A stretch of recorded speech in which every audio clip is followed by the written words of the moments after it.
lashed over the bar or lashed wide. Is it something in his nature, do you think, or is it something that's coming into the side generally? He's an exceptional player. He's got that talent. I think we've got to look back to how the move started. Saying what the regret, it is what it is. It's part and parcel of football. So, it doesn't mean I've fallen out with him.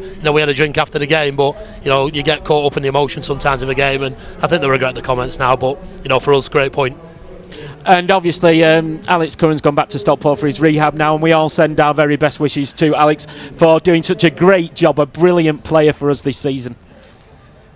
Exceptional talent. We're going to miss him. The way he travels with the ball, the way he finds his passes. He was just getting back to real match fitness, and some great goal. He just scored a goal. He could have scored a couple against Sheffield, but I think we were going to see the best of Alex at the back end of the season. He loved playing here. And that's no disrespect to his host club, Stockport. He really felt at home here, and there's something special happening for him today. I think he might even be down on the game today, depending on how he's feeling. Something special happening. He deserves it. Can I say he's one of us? I've made him part of the family, and he's one of us, and he goes back to Stockport, but I'll still be phoning him 2-3 times a week. He's and if things don't work out for at Stockport, who knows? Well, he's definitely got a future here, but I hope the kid regains from injury and goes and plays at a higher level, because he's got that ability to do so. So for us, it's a get well soon message for Alex. We're all thinking about him, but like I said, he's one of us. He's one of the family here. Absolutely, I can only echo that. Get well soon, Alex, if you watch this. So just a couple of general points about the squad, really, I've noted after the last few games. We do have, as we know, we don't have the biggest squad. You do like to keep a settled first 11, certainly in league games. We're bearing that in mind. Are we starting to look a bit tired now at times with the smaller squad, with the games coming? Because we'll have more midweek games coming now, more league games coming midweek. I think when we get to this stage of the season, this is where we're going to find out about teams, because there's big spending power in our league, and you usually get into February, people who are making a good title charge or a playoff charge go and sign, and usually sign big. We haven't got the finances to sign big. We've dipped back into the loan market. It's important that as we close in on transfer deadline, we've got a good enough squad to keep us fresh and going over the line. But one of our successes this season has had having that tight knit unit. And when you're only bringing in one or two at a time, or one or two in maybe the month, it's easier for them to settle in. We were forced this week into making signings. We wouldn't have done this usually, but we were forced into doing it. But listen, it's not just ability, it's character as well. And they've come into the side, and I'm sure the lads will make them feel welcome. But we are small, and I've probably got to go and look and sign again, because if the loan signings get called back, we're going to be struggling. I might, who knows? I might sign a form myself and pull a boot. So who knows? Who knows? And coming on to Mikulova today, then, what can we expect? Big physical experience side.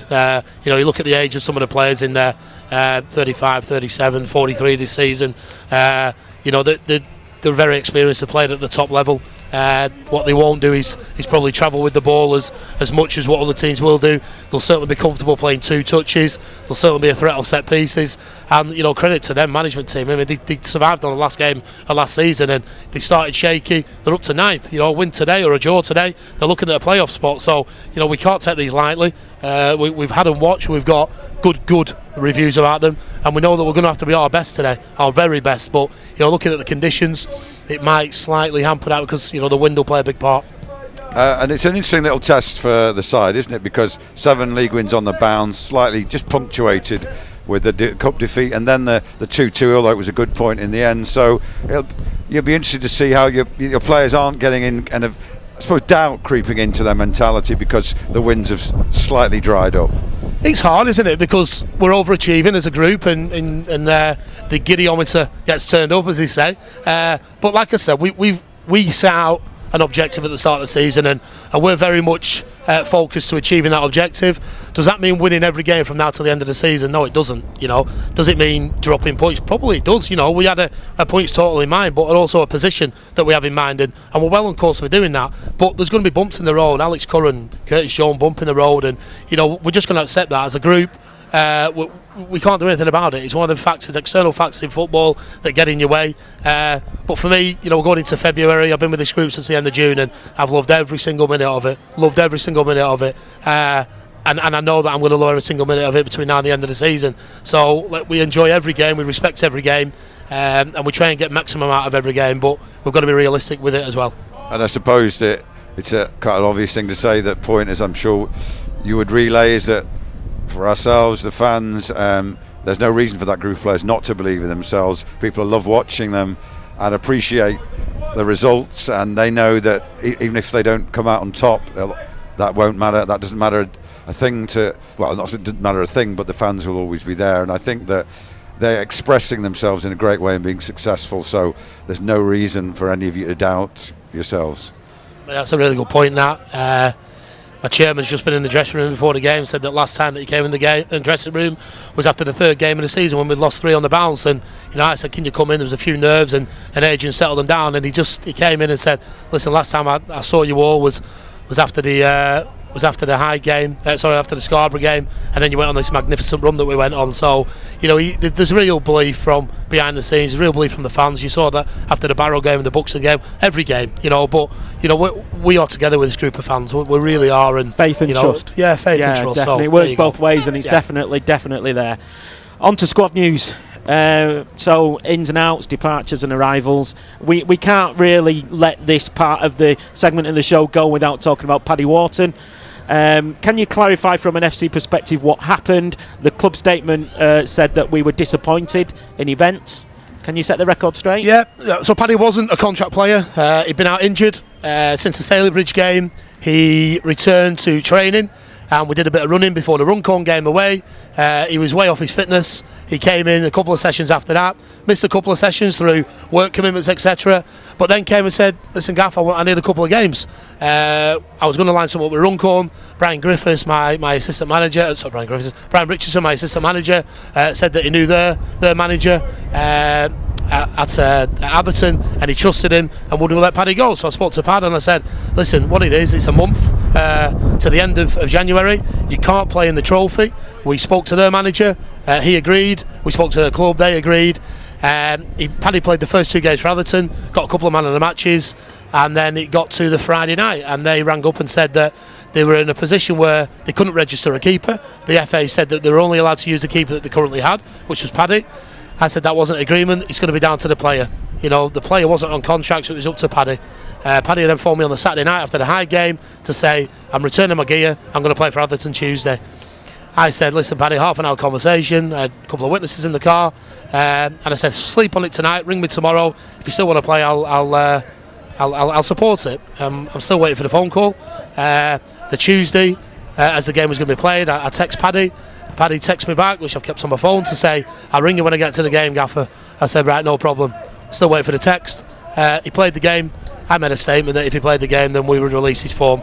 Nothing against Paddy Wharton, nothing against Atherton, but I did make a statement that when I signed here that no player will ever dictate to FC United, and that's not me falling out with him or being egotistical about it. It's just, he made a decision, the club made a decision, we made a decision, and wish him all the best. And that's it, really. That's the cold hard So facts. was it that in the end he made the decision without that final conversation with yourself for you? Yeah, and young lads will be influenced. I'm not saying that Atherton influenced him.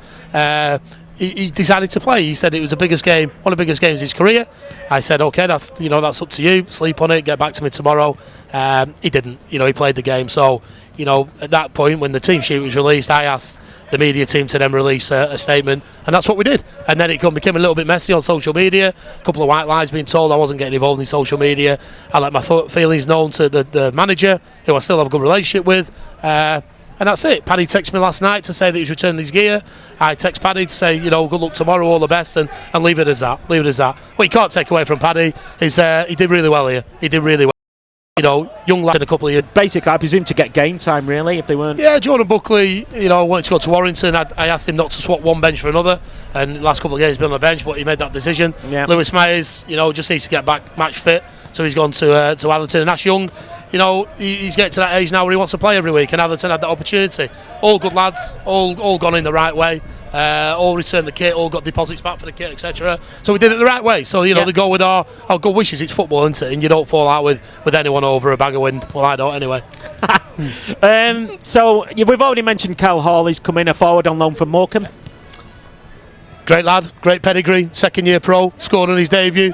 could have and should have scored a couple against Sheffield. Great asset, great assist last week. Charlie Ennis's goal, and he's coming in, he's learning. And we like having him around. Obviously, the return of Lewis Lacey as defensive cover. Yeah, Lewis is, he's just got to get up to match sharpness. He's played a couple of games and thought he was slightly off it. He's missed a training session through work, etc. So, Lewis's objective is to get himself really fit, and, if he wants a future here, then he'll go and prove that to me. And you've mentioned again, we brought in a couple of players today for injury cover as to what's happened over the last few weeks. Matt Elsdon and Morgan Smith. Yeah, so Matt is in and around Barrow, great pedigree, Inverness last season, Middlesbrough, Newcastle. He's had an injury, he's coming back, 6'4", great centre half. And then you've got Morgan Smith from Southport, exceptional talent, left-footed lad. Got himself a move, full-time football from Prescott. So both going into squad today. They both train really well, and they'll bring something different. But they'll very much enjoy the experience here today, and it strengthens the squad. Matty Clarkson, boxing background, non-league player and management background. What's the thinking behind bringing Matty in? So Matty's been a boxer. He's been a professional boxer. He's fought in front of thousands of people. He's also doing a psychology degree, a voluntary member of staff who's coming in to learn about non-league football. Well, where Matty's strengths are, he's exceptional on a one-to-one basis. These lads will dip, they'll go out of form, they'll come into form. Matty takes them to one side, he has a little word with them from a sporting background, not necessarily from a football background. And the feedback from the lads already is he's brilliant. He's brilliant, and he knows his place, and he's out there on the pitch now. But he's a real asset, and I know that a lot of people have stood up and took note of what we've done, brought in a psychologist, and people have said a real credit to the work that you've done there. So he's part of the team, and long may it continue. And just finally, just before we wrap up this extended edition of It'll Be Off, congratulations to Regan Linney for winning December Player of the Month. I don't think January's been announced yet, so we'll do that in a couple of weeks' time. Yeah, so he capped that off with a contract as well. Exceptional talent. I know what Regan could do. He's getting back to his best now. After his injury last season, I think the fans have really taken to him. His goal return's been good, and we're going to see him in a red shirt for years to come. I'm sure of that. But he got the Player of the Month and deserved it, and I think he'll probably pick one up before the end of the season. We're definitely a better team with Regan in the side. So congratulations to him. I do know who's won today's, but I'll keep it. I'll keep it a secret. There's a few things happening before the game.